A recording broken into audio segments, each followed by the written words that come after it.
Si vous avez peur pour votre sécurité ou celle de vos proches, c'est légitime. Tout le monde veut vivre dans un pays sûr.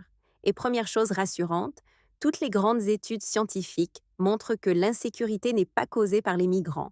Une étude publiée en 2024 dans le Journal of Economic Perspectives, portant sur 55 pays, montre qu'il n'existe aucun lien stable entre immigration et criminalité.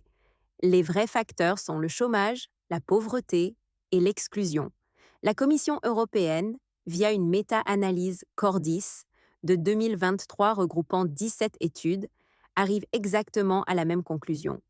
Une autre étude, parue dans la revue International Economics en 2024, montre qu'à l'échelle des quartiers, dès qu'on tient compte de la pauvreté, de la densité et de l'urbanisme, l'effet de l'immigration devient nul.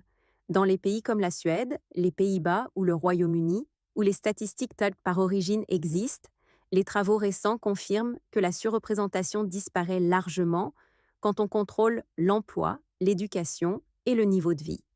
En France, les analyses du CEPI et de l'économiste Patrick Valette montrent aussi qu'à niveau social égal, il n'y a pas plus de délinquance chez les populations issues de l'immigration.